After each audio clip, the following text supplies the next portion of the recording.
দিল্লির দিকে নজর রাখবো একটু, তার কারণ চরমে কেজরিওয়াল আর এনফোর্সমেন্ট ডিরেক্টরেটের সংঘাত। বারবার তলবে গড় হাজির কেজরিওয়াল, আর এবার গ্রেপ্তারির শঙ্কা আপ সুপ্রিমো অরবিন্দ কেজরিওয়ালের। ভোট প্রচার ঠেকাতেই এজেন্সিকে ব্যবহার কেন্দ্রের, বাড়িতে নিরাপত্তা বৃদ্ধি, আর তারপরেই তোপ দিল্লির মুখ্যমন্ত্রী অরবিন্দ কেজরিওয়ালের। তার মধ্যেই এবার লোকসভা নির্বাচনকে সামনে রেখে 3 দিনের গুজরাট সফরের ঘোষণা করেছেন অরবিন্দ কেজরিওয়াল। লোকসভা নির্বাচনকে সামনে রেখে আগামী 6, 7 এবং 8ই জানুয়ারি গুজরাট সফরে থাকবেন আপ সুপ্রিমো। কর্মী সম্মেলন করবেন, জনসভা করবেন গুজরাটে অরবিন্দ কেজরিওয়াল। কারাবন্দী এএপি বিধায়ক, আপ বিধায়ক চৈত্র বাসভার সঙ্গেও দেখা করবেন কেজরিওয়াল। চৈত্র বাসভের পরিবারের সঙ্গেও দেখা করার কথা রয়েছে। অন্যদিকে কেজরিওয়ালের জবাব খতিয়ে দেখে এবার চতুর্থবার তলবের নোটিশ পাঠাতে পারে এনফোর্সমেন্ট ডিরেক্টরেট।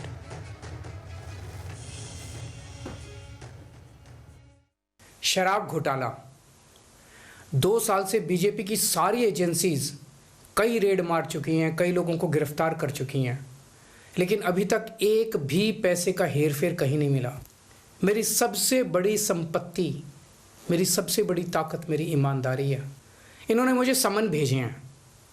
मेरे वकीलों ने मुझे बताया कि ये समन गैर कानूनी है। क्यों गैर कानूनी है, ये मैंने इनको विस्तार से लिख के भेजा है, लेकिन उन्होंने मेरी एक भी बात का जवाब नहीं दिया। इसका मतलब उनके पास मेरी बातों का जवाब नहीं है। अगर कानूनी रूप से सही समन आएगा तो मैं पूरा सहयोग करूंगा। सीबीआई ने मेरे को 8 महीने पहले बुलाया था, मैं सीबीआई में गया था, उनके सारे जवाब भी दिए थे। लेकिन अब ये लोग ठीक लोकसभा चुनाव के 2 महीने पहले मुझे बुला रहे हैं। तो बीजेपी का मकसद कोई पूछताछ करना थोड़ी है। इनका मकसद है पूछताछ के बहाने केजरीवाल को बुला लो और उसे गिरफ्तार कर लो, ताकि मैं लोकसभा चुनाव में प्रचार ना कर पाऊँ।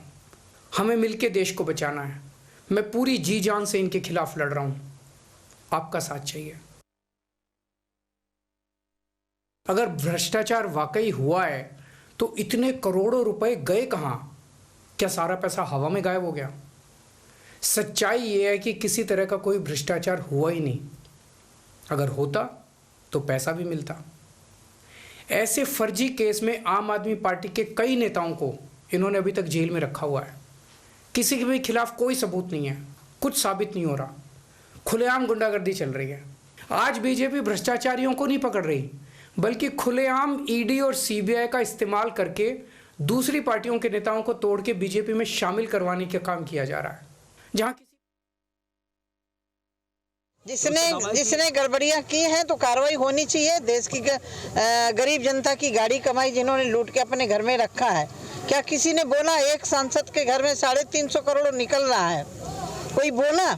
अभी तक कांग्रेस ने उसको निकाल के बाहर किया? नहीं किया ना, नहीं करेंगे। लूटा है इन्होंने, लूट का पर्दाफाश हो रहा है तो दबती हुई नस में दर्द तो होगा। मैं जो वो ईडी का काम है, मेरा काम नहीं है। लेकिन जो भी जिन्होंने लूटा है 2 साल 10 साल की पार्टी और आज पूरे देश में चुनाव लड़ रही है, अनाप शनाप पैसा खर्च कर रही है प्रचार में, तो कहाँ से पैसा आया? ये मेरा काम नहीं है, ये ईडी का काम है। जहाँ से एजेंसियों का काम है, जहाँ पैसा होगा निकाला जाएगा।